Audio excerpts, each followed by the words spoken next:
미국 테네시주 녹스빌에는 높은 철조망 울타리로 둘러싸인 비밀의 장소가 있습니다. 그곳은 워낙 흉흉한 소문이 맴돌아서 알만한 사람들은 얼씬도 안 하는 곳. 드넓은 땅에는 썩어가는 시신들이 찌르고 뭐야? 그리고 정체 모를 사람들이 혹시나 외부인이 보기라도 할까 봐 다급히 시신을 숨기기까지. 시신이 어찌나 많았던지 사람들은 그곳을 버디팜, 즉 시체 농장이라고 불렀습니다. 이거 연쇄살인마 뭐 그런 거예요? 아니면 뭐 범죄 현장이랄지 이상한 종교 단체. 종교의식인가 보다. 저기서 대체 무슨 일이 벌어지고 있는 겁니까? 그 시작은 1977년으로 거슬러 올라갑니다. 당시 테네시 대학교의 인류학자였던 윌리엄 베스 교수. 어느 날 그는 한 변사체에 대한 분석을 의뢰 받았지만 당시는 관련 연구가 발달하지 않았던 때라 사후 경과 시간 추정에 큰 오류가 있었습니다. 이에 베스 교수는 1981년에 시신 연구 시설인 테네시 대학교 인류학 연구소를 설립해서요. 기증받은 시신들을 연구하기 시작했습니다. 어머, 진짜? 교수는 연구원들과 함께 시신을 땅에 묻는가 하면 시신 일부는 땡볕에 방치, 다양한 환경에 시신을 노출시켜서요. 시신의 부패 과정과 속도, 사후 경과 시간 추정 문제 등을 체계적으로 연구했던 겁니다. 시체 농장이라는 다소 오싹한 이름 뒤에서 사실은 아주 획기적인 법의학 연구들이 이루어지고 있었던 거죠. 사실 이 여기서 나온 연구 결과 덕분에 억울한 누명을 썼다거나 이런 분들이 이제 좀 법의학 사인이 연구. 밝혀진다거나 이런 그뿐만이 일들이 아니라 있었던 거네요. 도망갈 수 있었던 범죄자를 잡아놓을 수 잡기도 있었던 하죠. 야, 그러니까 CSI의 원조네, 진짜. 원조죠. 그러네. 시신이 아닌 살아있는 사람, 인간의 발길은 제한됐던 이곳. 수십 년간 연구 축적된 데이터베이스들 덕분에 시신 주변의 벌레 상태만으로도 사망 시간을 추정할 수 있을 정도로 법의학 수사는 방대한 발전을 기록했고요. 방대한 양의 범죄 해결에도 큰 영향을 미쳤다고 합니다. 살아있는 사람들은 출입할 수 없는 장소, 시체 농장. 그곳에서 연구되는 누군가의 주검이 그저 공포로만 치부되는 일이 없기를, 그리고 더 이상 끔찍한 범죄가 발생하지 않기를 바랄 뿐입니다. 여름 특집 인간의 발길을 허락하지 않는 그곳 19, 13위 공개합니다. 험난한 지옥의 정글. 지금 소개해드릴 곳은요, 세계적인 자연탐사 다큐멘터리 잡지사 내셔널 B의 한 기자가 이렇게 표현한 곳입니다. 그곳은 지구상에서 아직 탐사되지 않은 마지막 지역입니다. 가장 험난하고 범죄가 도사리고 있는 곳이라고요. 근데 내셔널 기자면 전 세계 뭐 거의 대부분의 곳을 가봤을 텐데 그렇죠. 그런 사람이 여기가 제일 위험하다라고 표현을 했다고요? 어디지? 자연탐사 전문가도 혀를 내두르는 이곳. 파나마와 콜롬비아 사이에 위치한 열대 우림 늪지대, 일명 다리엔 갭입니다. 저기예요? 이렇게만 봐서는 그냥 아름다운데. 그래요. 험난한 산과 하천, 빽빽한 숲으로 둘러싸인 다리엔 갭. 아메리카 대륙 북에서 남을 잇는 세계 최대 고속도로죠. 팬 아메리칸 하이웨이 중 유일하게 도로가 끊긴 구간이 바로 이 다리엔 갭입니다. 그야말로 인간의 발길을 거부하는 극한의 오지 그 자체인 다리엔 갭. 자, 그렇다면 이곳에 얼마나 많은 위험이 도사리고 있느냐? 첫 번째, 사고와 질병의 위험. 78km에 달하는 다리엔 갭을 통과하려면 꼬박 열흘을 걸어야 하는데요. 가시덤불이 가득하고 미끄럽고 험한 길. 잠시 몸을 쉴 안전한 공간도 없는 다리엔 갭. 비와 진흙길에 미끄러져 부상을 당하는 건 물론이고 이 열악한 환경 탓에 설사, 호흡기 질환, 탈수 등등등 질병에 걸리는 일이 다반사. 다리엔 갭의 도사린 위험. 두 번째는 사망 위험입니다. 이곳의 강한 물살 때문에 다리를 건너던 수많은 사람들이 심장마비로 죽거나 익사. 2021년에만 최소 50명의 사람들이 이곳 다리엔 갭에서 실종되거나 사망한 것으로 추정됩니다. 야, 그래요? 꼭 가야 되는 일이 있으니까 갔을 텐데 저기다 뭐 다리를 좀 안전하게 놓거나 뭐 정비할 수 있는 방법이 없나 보죠. 그러니까 보입니까? 그거를 건설하러 가기에도 위험한 곳인가 봐요. 그렇죠. 목숨 걸고 건너는 거구나. 그러니까. 뿐만 아닙니다. 원시 정글인 이곳에는 독사와 말벌, 포식 동물들이 우글거려서 언제 사람을 공격할지 모릅니다.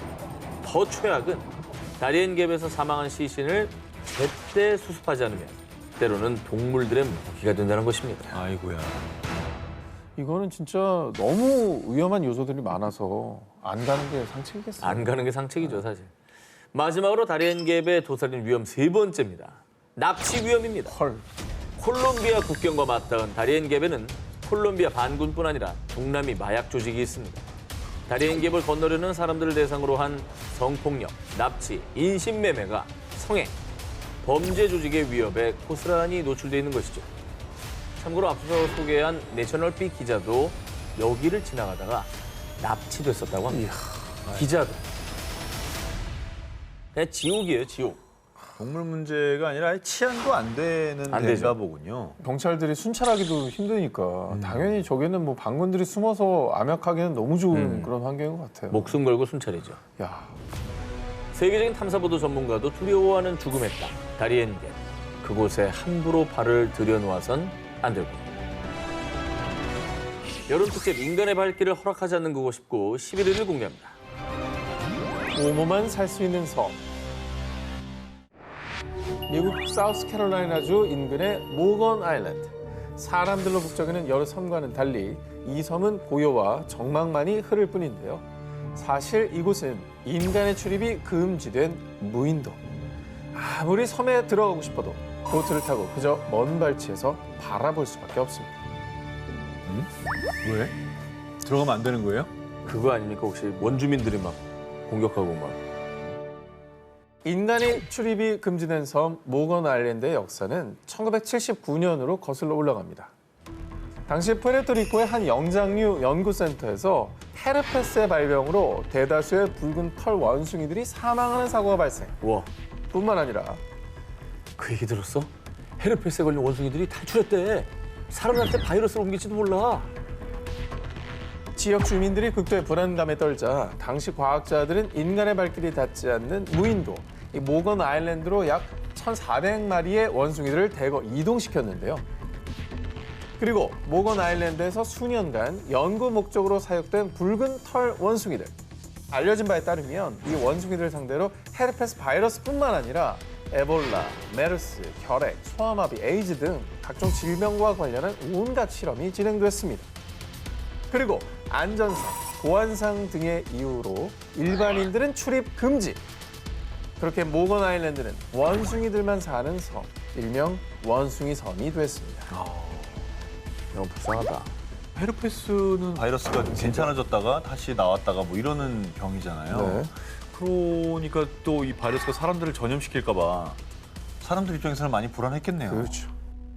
근데 아무리 인간을 위한 연구였다고 해도 일부러 에볼라 바이러스, 에이즈에 감염시키는 실험을 했으니까 이거는 논란이 불가피할 것 같습니다. 네, 그렇습니다. 원숭이들이 연구 대상으로서 암암리에 사육되던 섬, 모건 아일랜드. 그곳은 2000년대 초 일반인들에게 널리 알려진 뒤 동물들도 감정이 있는 엄연한 생명이다. 수백 마리 원숭이가 잔혹한 실험 때문에 죽어간다던데 진실을 밝혀라. 동물 실험 및 학대 논란이 불거졌고요. 결국 대부분의 연구와 실험이 중단됐다고 합니다. 하지만 붉은 털 원숭이들의 안전을 고려해야 하는 건 물론이고요. 헤르페스 바이러스를 포함한 각종 치명적인 질병들을 인간에게 전염시킬 위험성도 있어서요. 일반인들이 이 섬에 출입하는 것은 여전히 불법입니다. 바이러스에 감염된 원숭이들의 섬. 그곳의 원숭이들은 지금 어떻게 지내고 있을까요? 인간의 발길을 거부한 그 섬에서 지금 무슨 일이 벌어지고 있는지는 알 수 없습니다.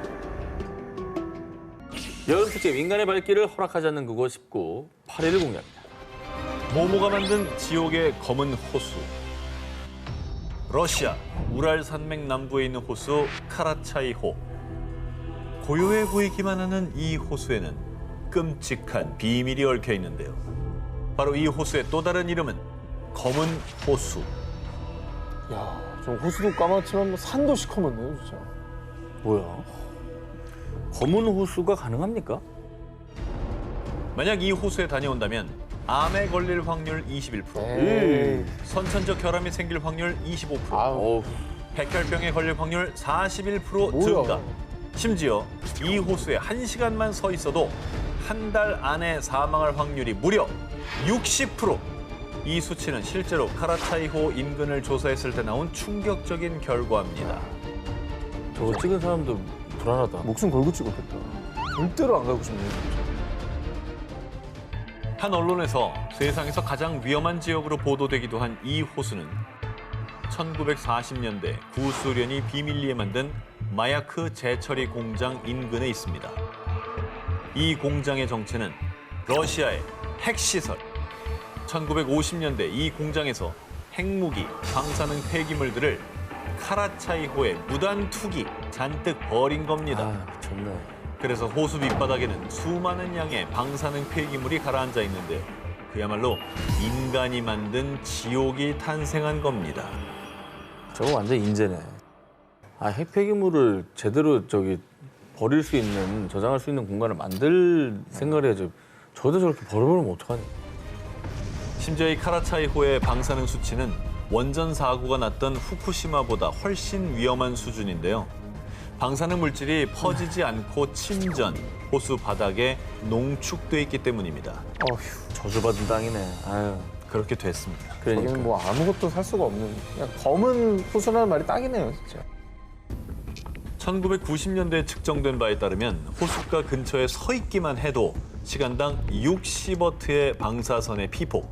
이게 얼마나 위험한 수치냐면 일반인이 1년간 노출돼도 되는 방사선 권고치가 연간 0.001 시버트입니다. 무려 이 수치의 6,000배에 해당하는 수준입니다. 모든 수단을 다 써서 저기랑 멀리 있어야겠다, 진짜. 그렇지. 그런데 1968년에 가뭄으로 말라버린 카라차이호 바닥에 침전돼 있던 방사능 물질이 그대로 주변 지역을 덮치는 사건이 발생했고요. 어떡해. 바람. 이때 바람을 타고 퍼진 방사능으로 50만 명에 달하는 사람들이 피폭. 러시아 정부는 뒤늦게 카라차이호를 흙과 콘크리트로 막았지만 이마저도 임시 방편일 뿐 여전히 엄청난 양의 방사능이 그곳에 존재합니다. 깨끗한 호수였지만 이제 인간의 발길이 닿을 수 없는 곳이 돼버린 카라차이호. 과연 인간의 힘으로 해결할 수는 있을까요? 여름 특집 인간의 발길을 허락하지 않는 그곳 19 4위 공개합니다. 몸으로 물든 버려진 섬. 이탈리아 가면 낭만의 도시 베네치아도 가고 아이유 씨가 뮤비를 찍은 브라노 섬도 가고 다 좋지만 아마 여기는 못 가보셨을 겁니다. 안 가고 싶어요. 어딘데? 일단 안 일단 가겠습니다. 드러나 안 봅시다. 갈래, 안 드러나 갈래. 아니, 섬 봅시다. 이름이나 오늘 들어보고. 가고 싶은 데가 그래. 다른 군데도 없어. 아니, 섬 이름이나 한번 들어보고. 그건 들어볼게요. 그래 어딘데? 바로 인간은 살 수 없지만 유령들로 가득한 죽음의 섬 포베글리아입니다. 안 가. 이탈리아인들에 따르면 포베글리아 섬 흙의 반은 무골가루라는 말까지 있을 정도로 과거 이곳에 무려 16만 명이 묻혔다고 추정했습니다. 아니, 뭐 과정부터 진짜 흙의 절반이 무가루라는 거예요. 아 근데 그 표현이 너무 끔찍하다. 뭔가 학살이 있었나? 사실 이곳의 또 다른 이름은 일명 역병의 섬. 과거 14세기 유럽 인구 3분의 1의 목숨을 앗아간 흑사병이 창궐하자 이곳에 감염된 환자와 시체들을 격리했었는데요. 그러네. 이후에 포베글리아는 사람들 발길이 닿지 않는 곳으로 전락. 오랜 시간이 흘러 1920년대에서야 정신병원이 들어서며 다시 발길이 이어지나 싶었지만 의사의 자살과 병원의 폐업으로 1968년 이후 포베글리아 섬은 또다시 인간의 발길을 허락하지 않았습니다. 여기 병원장은 왜 자살하신 거예요 또? 전해져 오는 이야기에 따르면 죽은 의사는 암암리의 환자들을 대상으로 잔인한 뇌 절개 실험을 진행했는데요. 그런데 어느 날 이 의사가 종탑에서 스스로 극단적인 선택을 하고 만 겁니다. 사람들은 이를 두고 의사의 실험으로 목숨을 잃은 원혼들이 그를 죽게 만든 것이라고 추측. 그리고 소름 돋는 사실은 섬 근처를 지나는 어부들에 따르면 이곳에서 종소리가 들린다고 합니다. 종은 철거됐는데 말이죠. 이게 역병에 뭐 실험까지 했다고 하면 진짜 가보고 싶지 않네요. 원혼들이 나올만 해요, 진짜. 없으면 이상하죠. 예. 산자들은 갈 수 없고 죽음과 원혼들의 섬이 된 포베글리아. 이후 섬을 찾은 몇몇 사람들에 따르면 마치 인간의 발길을 허락지 않으려는 듯 온갖 기묘한 일들이 벌어진다고 합니다. 이후에 살아있는 자들은 살 수 없는 곳이 됐습니다. 여름 특집 인간의 발길을 허락하지 않는 그곳 19 2위를 공개합니다. 저주받은 늪에서 벌어진 일. 미국 루이지애나주 뉴올리언스의 북서쪽에 위치한 일명 맨착 늪. 이곳은 이른바 세계 13대 마경으로 손꼽히는 곳인데요. 이 사이프러스 나무가 짙게 우거져 한낮에도 어두컴컴할 뿐만 아니라 이 물 아래에는 이 눈빛을 번뜩이는 악어떼가 우글거리고 심지어 의문의 시신들까지 목격. 이 소문에 의하면 이 맨착 늪을 홀로 끝까지 보고 온 사람은 아무도 없다고. 아우, 악어들이 무섭다. 악어들은 천국이네. 아니, 딱 봐도 좀 음산하다. 아우. 자, 이 맨착 늪이 섬뜩한 이유는 또 있습니다. 현지인들에 따르면 이 맨착 늪은 이 줄리아 브라운이라는 여성의 허락 없이는 들어갈 수 없다고 알려져 있는데요. 그 누군데요? 땅 주인이야? 영매 뭐 이런 사람 아니에요? 이 줄리아 브라운은 1910년대 실존했던 여성으로 인근 마을에서 주민들을 도왔던 부두교의 사제였다는데요. 그거 영매 같은 사람이잖아. 맞네. 하지만 주민들의 배신과 핍박에 큰 배신감을 느낀 그녀는 언젠가는 내가 죽었어. 온 마을을 다 가져갈 것이다. 이렇게 마을에 저주를 퍼부었습니다. 이후 1915년 9월 29일 그녀의 장례식 날 실제로 거대한 허리케인이 마을 휩쓸어 수십 명의 목숨을 앗아갔다는데요. 그리고 그 전설을 입증하기라도 하듯 맨착 늪을 다녀온 사람들 사이에서는요. 분명 거기서 어떤 여자의 목소리를 들었다고요. 늪을 떠다니는 유령도 봤어요. 유령 목격담이 쇄도. 그래서 맨착 늪은 줄리아 브라운과 그녀의 저주로 억울하게 죽은 사람들이 원혼으로 나타나는 곳. 일명 유령 늪으로도 불리고 있습니다. 뭐 전설인지 뭐 허구인지 확실하진 않지만은 실존 인물이 있었다는 건 확실한 거잖아요. 그렇죠. 유령과 의문의 시신이 출몰하는 공포의 맨착 늪. 정말 줄리아 브라운의 저주가 실현된 걸까요? 아니면 그저 헛된 소문과 환영에 불과할 뿐일까요? 그 진실은 알 수 없지만요. 함부로 도전했다가 절대 헤어나올 수 없는 늪에 영영 빠져버릴지도 모르겠습니다.